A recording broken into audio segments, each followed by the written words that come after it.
Not to fangirl too much, but I've been looking forward to this for a while. I watched your season. Big Traitors fan. Okay, I knew going into the castle, I was like, do not underestimate Carolyn. She's going to be so good. They all do. It's on my questions. Don't worry. Yeah, I'm so sick of it. I'm whatever. And I hate saying I'm used to it because that's just depressing. Totally. Right? So it is what it is. Well, we'll get to it. Well, Carolyn, thanks so much for joining us. I know it's kind of cold and windy, but we're in front of this beautiful mansion. As I said, big fan. I think a lot of people have had a lot of fun watching you on TV. And so I'm just really honored that you're choosing to be here with us. Yes, I'm excited. And I guess my first question is, we're going to focus some Minnesota questions, and then we'll go broad. You live in Minnesota, just outside the Twin Cities in Hugo. Did you grow up here? How long have you been in Minnesota? Yeah, my whole life. It's beautiful here. The weather, I'm not going to lie. I did used to complain a lot about the weather, and I still do. But after going to Scotland, truly, I told myself in Scotland, I'm never going to complain about the weather here again, because once spring hits, even spring to summer are my favorite seasons. And I love just like the smell of the melting snow when the soil's starting to get soft again, and I can start, planting my tomatoes and all. Like I do. I always say like I'm leaving, but it's like I can't imagine living anywhere else. Truly, I can't. Do you have a big garden at home? Yeah, I'll do like the pot.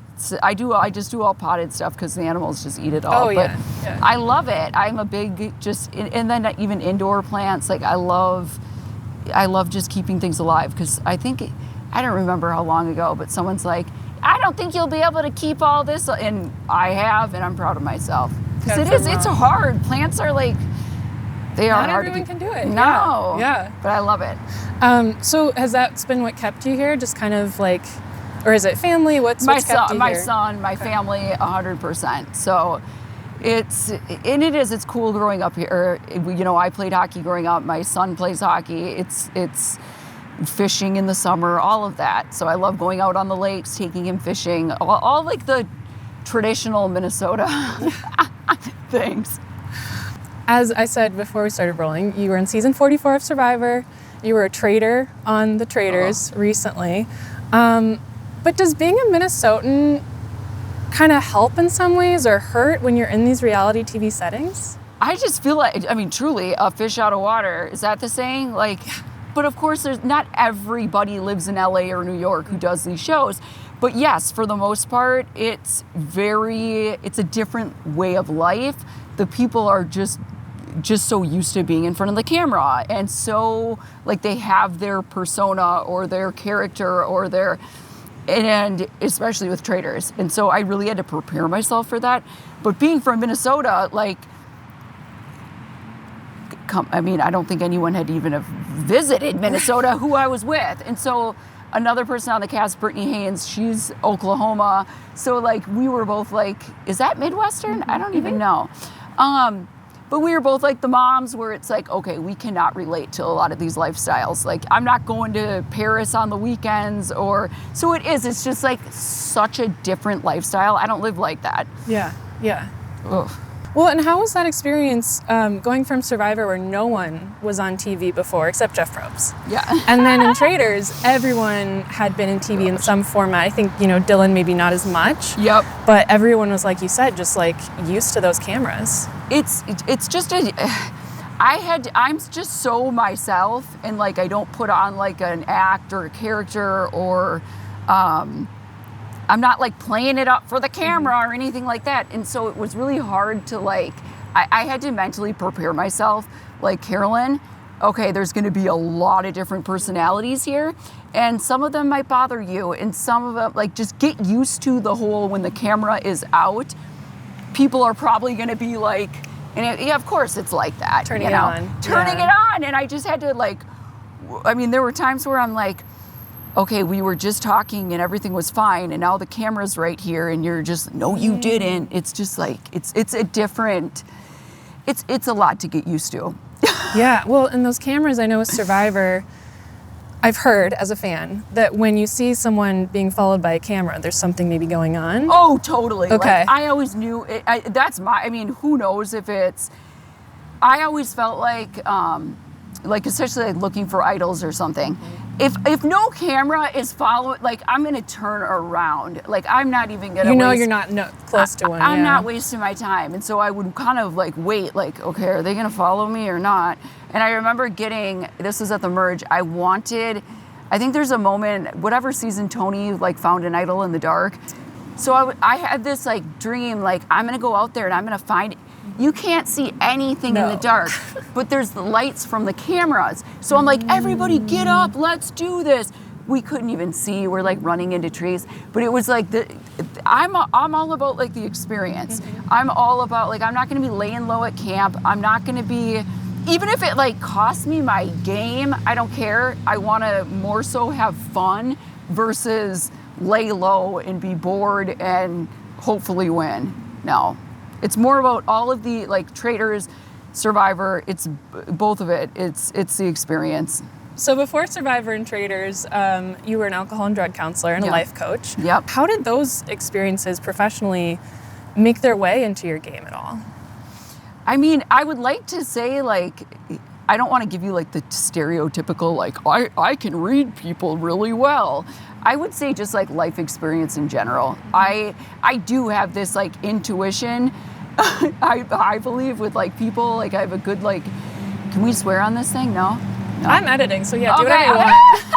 I have a good shit detector, and I really do think that's just like from experiences in my life, getting older.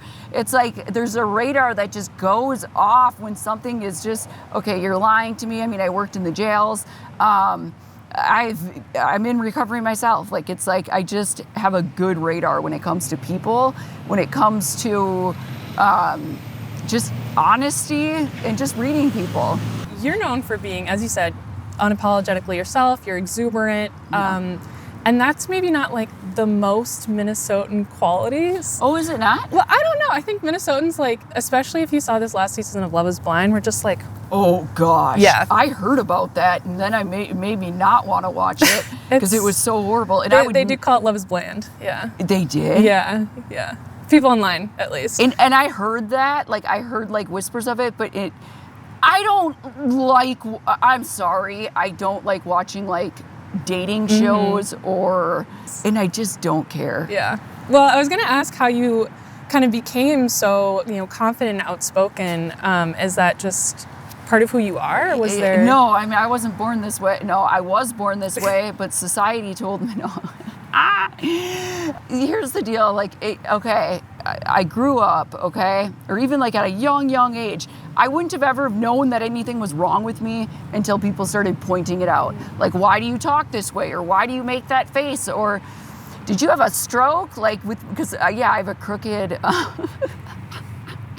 I read a comment, and I don't read a lot of comments. No, but I don't care. I don't truly, when I say like, if I read something, like I've read enough stuff that says I'm on crack or my brain's fried from drugs, I don't care. Like, I expect it. It does not, if I were to like focus only on the negative, and I'd just be crying it, like I don't read it. I don't soak myself in that.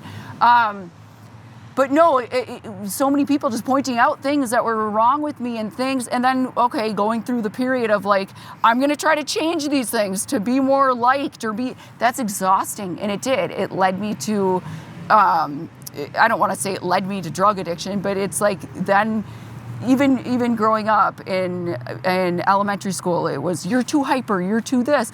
Okay, here's this med, and then pretty soon I'm addicted to drugs, alcohol. And then it becomes, then once I got sober, it was like I didn't even know who I was, because it was like, is my personality like this from drugs, or is this the drug? Like, who am I? So I went through this whole period of just self-discovery. I did so much therapy. I was in treatment, and I just truly looked at myself. What made me happy?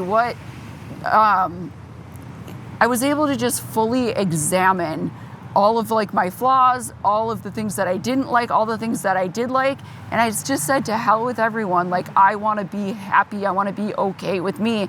And I know that trying to appease other people, like none of that works. When I go into places, like, because I hear I've heard that I give bad first impressions, and it's not that, and truly, it's like if people don't know me, I think I kind of like rub people the wrong way sometimes. I'm just very blunt, and I say things. I just like, it's exhausting. I don't have a cute voice. I mean, like a cute, like, hi. I don't. It's exhausting. And I'm this way because I've been every other way and it hasn't worked. Mm-hmm. I mean, that's really beautiful though. But I understand the frustration. Yeah. It's just like not worth it. And I just truly believe it's like the people that are supposed to be in our lives, it's like we should be able to be our 100% true selves. I freak people out. I know I do. That's why I like dating. Like, heck no. I'm going to lay it all out there. And it's like, truly, it's like if you're supposed to be in my life, you'll be in my life. If not, bye. I just don't have the energy. I don't have the energy for it. Ugh. When you're on a beach or even in the mansion, I can imagine that would also be kind of tough because there's the finite amount of people to be around too. Yeah. But it seems like at least with Survivor, you found some really close friendships. It was great. Like truly, like I even like, of course, like these shows, and then it's a whole nother experience, like watching it back. You don't know how the edit's going to be, but truly, it's like, I'm grateful, truly, for the experiences. I never thought that this is what I would be doing. And no, not in a million years. Like I thought I would do Survivor and that would be it. I didn't think I would, and then to be picked as a traitor, like, come on. So it's cool. Yeah, it was, I mean, like I said, very cool to see you picked as a traitor. I wasn't surprised. I was like, you guys don't even know what's coming. Well, and then speaking of Survivor. Oh my gosh, you guys did not tell me my button. Girl! I didn't notice. I'm like, why is my... Your hands are in front. I was wondering. I'm like, gosh, it's getting a little chilly. It is cold. Sorry. Speaking of the cold, did the Minnesota winters make you in any way mentally prepared for Fiji and Survivor? Oh, no, I was not thinking... No. In Fiji, I was thinking, oh gosh, this feels great, and it's beautiful, and it's nice and warm. Scotland, I was like waiting to get back here because it was so cold. And that was their summer. But it's just like the glue, it's so beautiful. And that's what I appreciated, like landing in Inverness. I was like, oh my God, I was crying. It was just so gorgeous. It was like nothing I'd ever seen. So it was gorgeous. But yeah, then you step outside and it's rainy and you're just shivering the whole time. And then in those challenges, you're in the water half the time, it seemed. Oh, it was awful. But again, I'm grateful for like the experiences. So like at the time I'm shivering and like, but truly, it was beautiful. Can I ask a question about the challenge that maybe you're most known for in Survivor, getting stuck in the net? Which one was worse, that or the bugs where you were with Gabby?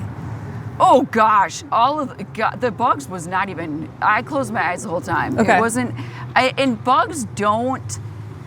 I mean, of course it's scary, but I didn't want to know what it was, so I had my eyes closed the whole time. It wasn't that bad. It truly was. That was my favorite mission, mainly because it was just so beautiful. It was so cool. The production. They do such a good job with, oh my gosh, just the details and they are so just creative and it's so beautiful and just the wardrobe, everything. It's those just wonderful. Gowns. It was so cool. Like, so I'm like, throw a spider at my head. I don't even care. Did you get to keep anything from the Traitors or even Survivor? Oh gosh, Survivor I but like shells and like I have a goat skull. I have so Your much. Buff? My buff. Okay. I have, there was just little like things I would find on the beach, and then I got like the paint that we got for our merge flag. The crab. Yeah, the crab in your final interview. Oh my God. That broke, but I have the pieces. Okay. And so then when I went to Scotland, I made sure I grabbed just as much crap as I could. And there was like some crab somewhere, because what ocean is that? I don't even know. I didn't even know I'm like, there's an ocean here. But after I was banished, they bring you to like a different hotel And it was along the beach, and it was freezing. It literally reminded me of Lake Superior. Interesting. It was Okay. so cold. And then there was a bunch of like crab things, so I brought them home. Yeah. Are you with the other people who were banished then after you're gone? No, Okay, they you're keep you in alone? isolation still, Okay. and they still have like someone watching you, and you can't leave your So you like don't see anyone till the reunion or maybe some press things. Yep. Okay. Yeah, you don't see Interesting. anyone, And then it all comes out. and then it's I guess, would you do another reality TV show? I mean, it's like which one, you know? Survivor 50? It's hard. Like it's hard.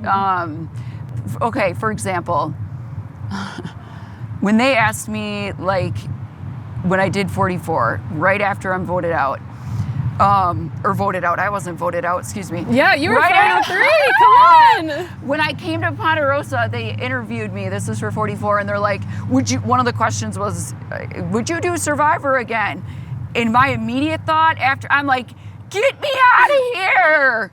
And then, I mean, I went to bed, woke up, and then I'm like, of course Put me I back would. out there. Yes. Yeah. So it's like, but then it's like, then coming off the trade, like this has been so much. So it's Maybe a just break. it's Yeah. a lot, but it's like, how could I ever then turn it down, you know? I need my breaks after this stuff, but now it's been, I mean, because filming for Traitors was this last summer, this past summer. Oh my gosh, it's already been like, it's crazy, almost a year. So, but then it's like all of the, it just finished airing, so it's just a lot that comes with Yeah, this. the press, the attention. It is. Like, Yeah. I don't, like, I'm not gonna lie, I don't, like, love it, the attention part. I really don't. I don't. My casting person from Survivor always told me, like, so before the season started, she just did a lot to, like, prep me for, like, social media. And Good, yeah. she's like, don't read all the comments, and it all stuck. It all stuck Yeah. with me. She's like, fans can turn in a day, so don't put all your worth, all of your, don't put all your worth in these comments and these likes of what people say, because they can turn in a minute, and then where are you gonna be? So I had to just, like, not that I didn't buy into myself, but I had to, like, be okay with myself, love myself first. Otherwise, I can't put all my energy and stock into just what people say about me, what they think of me in the moment, because that changes at any time. Yeah. Gosh, someone had just recently said to me, like, and of course you read all the, I'm like, I don't, for my own mental health. Yeah. Why would I, and again, the I'm not saying, like, positive ones don't mean anything. I don't want to, like, dismiss that, but it's like, if that's where I get my worth, then no, I can't do that. So with the negative, it's like, I don't want to sift through, like, all of this stuff to, no. Well, and it's different than, like, early old school Survivor when it was just on TV and, like, people are talking about them in the press, but social media has made it so, like, people are coming to your page to leave comments on your posts. Yeah. You know, it's different. And I appreciate, like, the support, I do, but again, I just cannot, I don't want to engage too much online. I don't search my name. I don't look at, because sometimes stuff pops up and I'm like, I said that? Crap. Yeah. And so I just don't, and then if I just don't acknowledge it, then it just, in my delusion, it doesn't exist. And I can just, because sometimes I do, I say stuff I regret. Yeah. Ooh. Okay, my last question is on Survivor, on Traitors. As you said, you were underestimated, and you had these deep runs in both shows, Final 3, and so far in Traitors. So over it. So, but do you think if you do another show, I mean, I think people are gonna hopefully not underestimate you as much. Yeah, or they're going to be kind of on to me at this point. So it's like, what do I do now? What do I, like, oh God, I have no idea. I don't, because it's like, at what point can I, like, okay, here I am again making goofy faces, and I'm, you know what I'm saying? Love the faces. How Never many stop the times? faces. I can't just keep doing that. So it's like, I have no idea. I haven't even thought about it. I was hard on myself about, like, what do I need to take, speech classes or what? Because, yeah, like, I don't articulate well. I don't, but I speak from the heart, and that's me. And if I changed, it wouldn't be me. So then I probably wouldn't even be cast on a show. So I can't be some articulate speaker. It is what it is. Sometimes it works, sometimes it doesn't. Both times it hasn't. So Maybe pretty farther than most, so pretty good. But I'm like, after Traitors, I was heartbroken because I really saw myself winning. I did good. I don't care. I don't believe them what they say, like, please. But I really did. I saw like my path to the end, and I was like, I was heartbroken.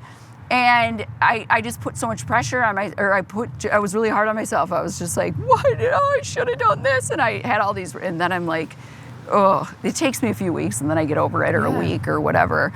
And then of course you watch it back and it's like the whole other, or it's just the whole thing all over again. But I wouldn't be me if I, if I just, am a 0 vote finalist and banished at episode 9, whatever. I've had a good run. Yeah. Well, I'm just gonna thank you so much for being here. Thank you for coming to the beautiful American Swedish Institute mansion. Found the only castle I could for you. What the heck is Swedish about this? Is this Swedish people lived here? So a Swedish man made the mansion. Yes. We'll give you a tour. We'll go inside. Is this what? This is sweet. Like that's Swedish. Mm-hmm. We'll go inside. Yeah. It's like crazy. It's like right down the street from the detox. Thank you so much. You're connected. You're connected to the mic. Get me out of. No, I'm just kidding. Are we okay with the sound? That was really loud. Okay. It's gonna be there no matter what. Okay.